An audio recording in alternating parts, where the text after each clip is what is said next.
Hello friends, welcome to SSC crackers. इस video में हम लोग इकोनॉमिक्स के इम्पोर्टेंट क्वेश्चन का रिवीजन करने वाले हैं। तो स्टार्ट करते हैं फर्स्ट क्वेश्चन से। पहला क्वेश्चन है, State Bank of India was formed on which date after nationalising the Imperial Bank of India. State Bank of India का गठन इंपीरियल बैंक के राष्ट्रीयकरण के बाद किस तिथि को हुआ था? तो ये डेट याद रखना है, 1 जुलाई 1955। नेक्स्ट है कि the first major bank nationalisation in India was done under which prime minister. तो राइट आंसर क्या होगा? कौन थे प्रधानमंत्री? इंदिरा गांधी। 19 जुलाई 1969 को तत्कालीन प्रधानमंत्री इंदिरा गांधी के नेतृत्व में भारत सरकार ने 14 प्रमुख निजी वाणिज्यिक बैंकों का राष्ट्रीयकरण किया था। 1969 में बैंक राष्ट्रीयकरण के पहले चरण में कितने बड़े निजी बैंकों का राष्ट्रीयकरण किया गया था?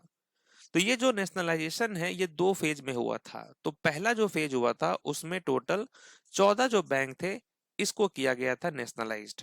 ओके, और ये 4th 5 ईयर प्लान के टाइम पे हुआ था। इंदिरा गांधी प्राइम मिनिस्टर थी।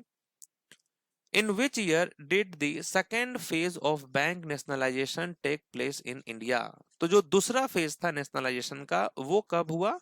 तो आप कहेंगे 1980, 1980। भारत में बैंक राष्ट्रीयकरण का दूसरा चरण 1980 में हुआ। खास तौर पर 15 अप्रैल 1980 को सरकार ने 6 प्राइवेट सेक्टर बैंकों का अधिग्रहण किया, जिनमें हर एक के पास 200 करोड़ से ज्यादा की जमा राशि थी। तो ध्यान रखना है, पहले चरण में 14 हुआ, दूसरे चरण में 6 हुआ। NABARD was established in which year for agricultural and rural development। NABARD की स्थापना क्या कब हुई? तो ये 1982 में हुआ था, 12 जुलाई 1982। NABARD की स्थापना किस समिति की सिफारिश पर हुई थी? किस समिति के सिफारिश पर हुई थी NABARD की स्थापना? शिवरमन समिति याद रखना है आपको, Shivaraman committee. Regional rural bank were established in which year. क्षेत्रीय ग्रामीण बैंकों की स्थापना किस वर्ष हुई थी? क्षेत्रीय बैंकों ग्रामीण बैंकों की जो स्थापना थी वो 1975 में हुआ था, 1975 में। भारत का पहला क्षेत्रीय ग्रामीण बैंक कौन सा था? First regional rural bank in India, और इसका नाम है Prathama bank. Okay, Prathama bank आपको याद रखना है, ऑप्शन नंबर डी। भारत का पहला क्षेत्रीय ग्रामीण बैंक वो था आपका प्रथमा बैंक। अब यहां देखिए कुछ इंपॉर्टेंट पॉइंट्स है, इसको भी आपको ध्यान रखना है कि स्थापना कब हुई। भारत में पहले क्षेत्रीय ग्रामीण बैंक प्रथमा बैंक, जिसे प्राथमा ग्रामीण बैंक के नाम से भी जाना जाता है, इसकी स्थापना 2 अक्टूबर 1975 को हुई थी। इसका हेडक्वार्टर कहाँ है? तो इसका मुख्यालय उत्तर प्रदेश के मुरादाबाद शहर में स्थित था। स्पॉन्सर बैंक कौन है? तो इस बैंक का प्रयोजन जो है वो सिंडिकेट बैंक द्वारा किया जाता है, तो ये भी ध्यान रखना है। और इसकी स्थापना नरसिम्हन समिति की सिफारिशों के आधार पर की गई थी, जिसका मुख्य उद्देश्य ग्रामीण क्षेत्रों को मुख्य आर्थिक धारा से जोड़ना था। तो ये सभी इंपॉर्टेंट पॉइंट्स आप ध्यान रखेंगे। नेक्स्ट है कि independent India issued its first 1 rupees coin on which date. स्वतंत्र भारत का पहला 1 रुपया का जो सिक्का है वो किस तिथि को जारी हुआ था? कब जारी हुआ था, कब इशूड हुआ था? राइट आंसर होगा 15 अगस्त 1950। 15 अगस्त 1950। भारत में दशमलव मुद्रा प्रणाली किस वर्ष अपनाई? India adopted the decimal system of coinage in which year. तो ये भारत ने कब अपनाया था? 1957 को। India officially adopted the decimal system of coinage on 1 April 1957। Since 1992, 1 rupees coin in India are mainly made of which material? तो यह किस धातु से बनाए जा रहे हैं? 1992 से 1992 से भारत में 1 रुपए के सिक्के मुख्यतः किस धातु से बनाए जा रहे हैं? तो आप याद रखेंगे फेरेटिक स्टेनलेस स्टील। ओके, 1992 का जो सीरीज है उसमें इसका वेट कितना है? 4.85 ग्राम का, और डायमीटर है 25 mm का।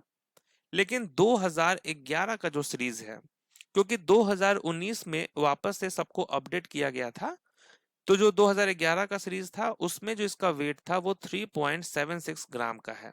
ओके, कुछ सोर्सेस के हिसाब से 3.79 ग्राम का है और डायमीटर 22 mm का है। और वहीं अगर हम 2019 वाले सीरीज की बात करें तो इसमें 3.9 है। In 1969, what was the minimum deposit limit for banks to be nationalized in the first phase? 1969 में जो पहला चरण हुआ बैंकों का राष्ट्रीयकरण का, उसके हेतु न्यूनतम जमा राशि की सीमा क्या थी? मिनिमम डिपॉजिट जो लिमिट था वो कितना था? 50 करोड़। तो ये याद रखेंगे आप, 50 करोड़ होगा यहाँ पर करेक्ट आंसर, 50 करोड़। अब यहाँ देखिए इंपॉर्टेंट पॉइंट है, इसको भी आपको ध्यान रखना है कि 1969 में पहले चरण 19 जुलाई 1969 में भारत सरकार द्वारा 14 प्रमुख निजी वाणिज्यिक बैंकों का राष्ट्रीयकरण किया गया था। इस चरण के लिए मुख्य मानदंड यह था कि उन बैंकों की जमा राशि 50 करोड़ या उससे अधिक होनी चाहिए। तो यह मिनिमम रिक्वायरमेंट था कि उसके पास मिनिमम जो है वो 50 करोड़ का जमा राशि होना चाहिए। इन 14 बैंकों के पास देश में कुल जमा राशि का 85% से अधिक हिस्सा था। दूसरा चरण 1980 में हुआ। अब इसमें क्या हुआ, जो 50 करोड़ था मिनिमम डिपॉजिट वो बढ़कर हो गया 200 करोड़। तो 200 करोड़ से अधिक की जमा राशि वाले 6 और बैंकों का राष्ट्रीयकरण किया गया। तो ये ध्यान रखेंगे, पहला फेज 1969, दूसरा फेज 1980 हो गया। पहले फेज में 14 बैंक थे, दूसरे फेज में 6 बैंक थे, और डिपॉजिट जो थ्रेशोल्ड था वो 50 करोड़ था फर्स्ट फेज में और 200 करोड़ हो गया सेकेंड फेज में। On whose recommendation was the Imperial Bank of India renamed as State Bank of India in 1955? तो वो किसका समिति था, किसका सिफारिश था, है ना? रिकमेंडेशन किसका था? तो आप कहेंगे गोरेवाल समिति, गोरेवाल कमेटी याद रखना है, गोरेवाल committee. Central Bank of India completed 100 years of its establishment on which year? Central bank of India ने अपनी स्थापना के 100 वर्ष कब पूरे किए थे? तो ये इन्होंने किया था 21 दिसंबर 2011 को। सेंट्रल बैंक का 100 इयर्स कब हुआ? 21 दिसंबर 2011। Which of the following was not among the 14 banks nationalized in 1969? निम्नलिखित में से 1969 में राष्ट्रीयकृत 14 बैंकों में शामिल नहीं था, वो कौन सा बैंक है? तो यहाँ ऑप्शन के हिसाब से आपका स्टेट बैंक ऑफ इंडिया होगा, क्योंकि देखिए स्टेट बैंक ऑफ इंडिया तो पहले ही हो गया था 1955 के टाइम पे ही, बाद में जाके 14 नेशनलाइज्ड बैंक हुए थे 1969 में। नेक्स्ट है कि विच symbol is featured on the hour side of the 1 2 5 10 coins of the 2019 series? तो 2019 सीरीज के 1 2 5 10 सिक्कों के अग्रभाग, ठीक है, पर कौन सा चिन्ह होता है? तो ये होता है आपका अशोक पिलर का, तो याद रखना है अशोक स्तंभ। What is the material used in the 1 rupees coin of the 2019 series? तो ये कौन सा मटेरियल होता है? Ferritic stainless steel. निम्नलिखित में से कौन सा मौद्रिक नीति यानी मॉनेटरी पॉलिसी का क्वांटिटिव उपकरण नहीं है, मतलब क्वांटिटिव उपकरण है, टूल है? Which one of the following is a quantitative tool of monetary policy? तो राइट आंसर क्या होगा? Cash reserve ratio, CRR। अब यहां पर ध्यान देंगे कि CRR, SLR, repo, reverse repo are quantitative tools affecting money supply. तो ये वो टूल्स हैं। Which monetary policy tools can RBI use to control inflation by making credit costlier? महंगाई को नियंत्रित करने के लिए आरबीआई कौन सा मौद्रिक नीति उपकरण इस्तेमाल कर सकती है जिससे ऋण महंगा हो जाए? तो राइट आंसर क्या होगा? Increasing repo rate, increasing repo rate होगा यहां पर correct answer. How many members are there in the monetary policy committee of India? Bharat की मौद्रिक नीति समिति में कितने सदस्य होते हैं? तो टोटल 6 मेंबर होते हैं। ध्यान रखना है कि एमसीपी मॉनेटरी पॉलिसी कमेटी में कुल 6 सदस्य होते हैं और इसकी अध्यक्षता जो है वो आरबीआई के गवर्नर करते हैं। भारतीय रिजर्व बैंक की स्थापना कितने रुपए की पूंजी के साथ और किस वर्ष हुई थी? तो ये हुआ था 1935 में और जो कैपिटल था वो था कितना, 5 करोड़ का। नकद आरक्षित अनुपात यानी सीआरआर की गणना किसके प्रतिशत के रूप में की जाती है?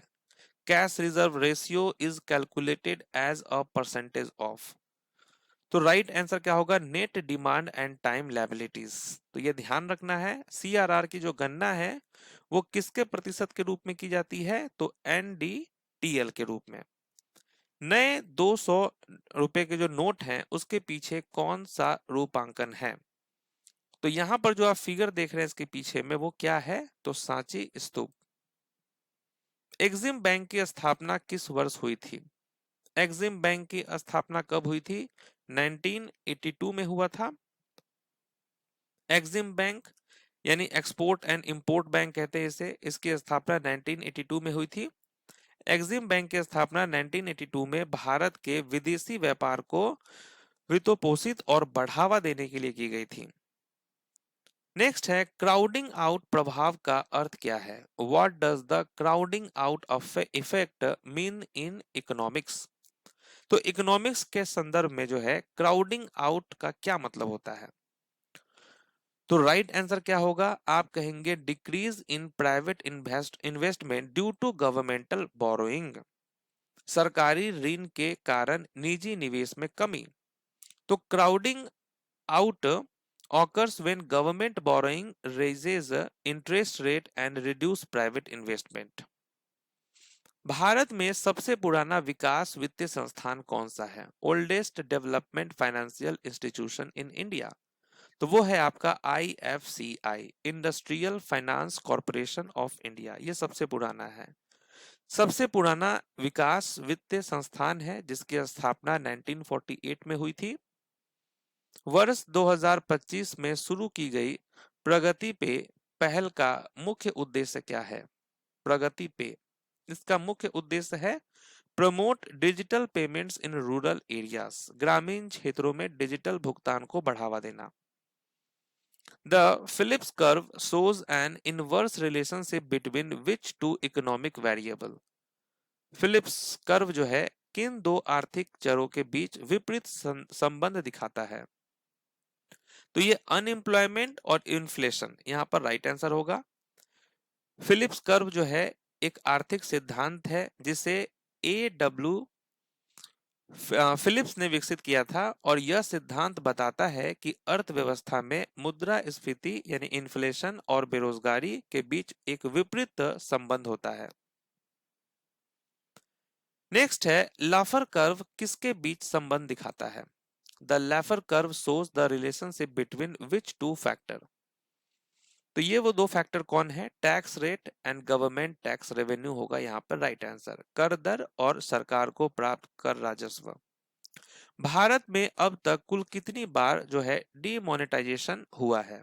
कितनी बार हुआ है?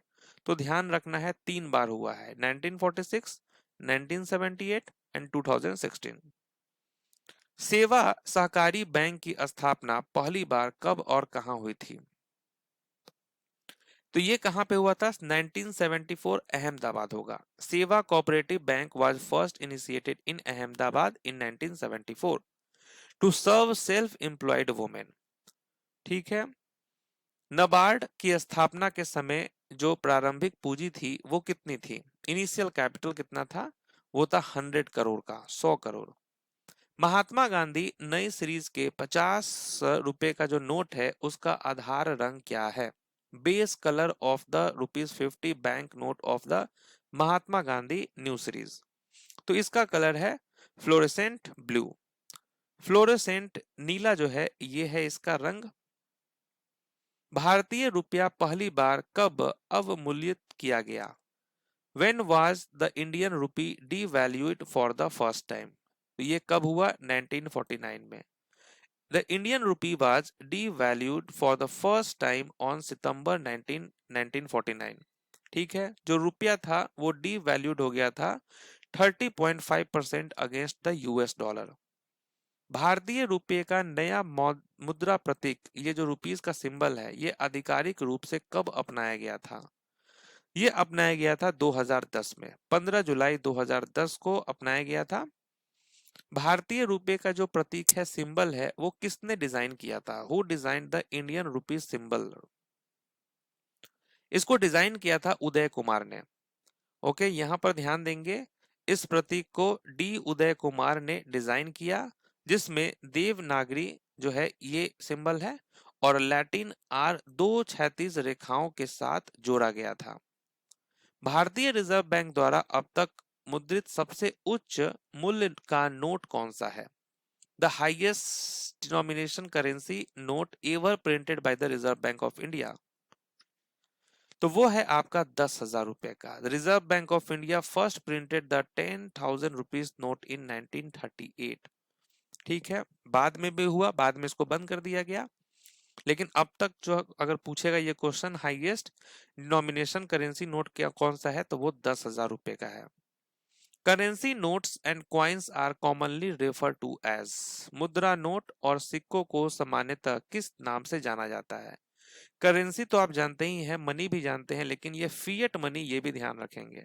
ठीक है, नोट और सिक्के सरकार के आदेश से मूल्य रखते हैं और इन्हें फिएट मुद्रा कहा जाता है। रुपए के व्यापार के लिए आरबीआई की मंजूरी पाने वाला पहला बैंक कौन सा था? Which was the first bank to get RBI approval for rupee trade? ये था यूको बैंक। विदेशी मुद्रा विनियमन अधिनियम किस वर्ष लागू किया गया? In which year was the foreign exchange regulation act यानी फेरा इनेक्टेड? तो ये हुआ था 1973 में। भारत में विदेशी मुद्रा लेन देन को नियंत्रित करने के लिए फेरा 1973 में लागू किया गया था। नेक्स्ट है, according to the coinage act 2011 the maximum denomination of coin in India can be. तो कॉइनेज एक्ट 2011 के अनुसार भारत में सिक्कों का अधिकतम मूल्य कौन सा हो सकता है? तो ये आपका 1000 होगा। ठीक है, तो यहाँ ध्यान देंगे कि कॉइनेज एक्ट 2011 के अनुसार सिक्के 1 रुपए के, 2 के, 5 के, 10 आदि जैसे जारी किए जा सकते हैं, लेकिन 1000 से अधिक नहीं। ठीक है, निम्नलिखित में से कौन सा आइटम 0% जीएसटी दर में आता है? 0% जीएसटी दर में आता है मिल्क। ठीक है, नेक्स्ट है, हाउस होल्ड एसेंशियल्स जैसे कि tea, edible oils and domestic LPG are taxed at which GST rate? तो ये सब पे कितना जीएसटी लगता है? तो 5% आप कहेंगे। अब यहां पर समझेंगे जीएसटी रेट स्लैब को। तो 0% जो लगता है आपका 0% जीएसटी, वो आपका किस पे लगेगा? मिल्क पे, साल्ट, फ्रेश वेजिटेबल्स, तो जो भी एसेंशियल आइटम्स हैं जैसे कि फूड ग्रेन्स, मिल्क, इन सब पे 0% है। जो भी हाउस होल्ड एसेंशियल्स हैं जैसे कि tea, edible oils, domestic LPG, इस पे 5% है। Processed food, apparels and computers, इस पे 12%। फिर आपका जो है standard rate for most goods and services जैसे कि हेयर ऑयल, टूथपेस्ट, इन सब पे 18%। और जो भी लग्जरी हैं जैसे कि car, tobacco products and air conditioner, इन सब पे 28% लगता है। तो यहाँ पर देखिए, हम लोगों ने ट्रेंडिंग टाइप के क्वेश्चंस का कंप्लीट रिवीजन किया है इकोनॉमिक्स का। तो मिलते हैं आपसे नेक्स्ट वीडियो में, इन सब चीज को आप अच्छे से देख लीजिएगा। बाकी प्लेलिस्ट में जो है सारे वीडियोस यहाँ पर अपलोड कर दिए जा रहे हैं, तो प्लेलिस्ट को फॉलो करना बहुत जरूरी है। और मैंने जो पहले वीडियो बना रखा था एमटीएस के लिए 25 श्योर शॉट वाला, उसको जरूर आप देख लेंगे। ठीक है, मिलते हैं अब आपसे नेक्स्ट वीडियो में, तब तक के लिए ऑल द बेस्ट।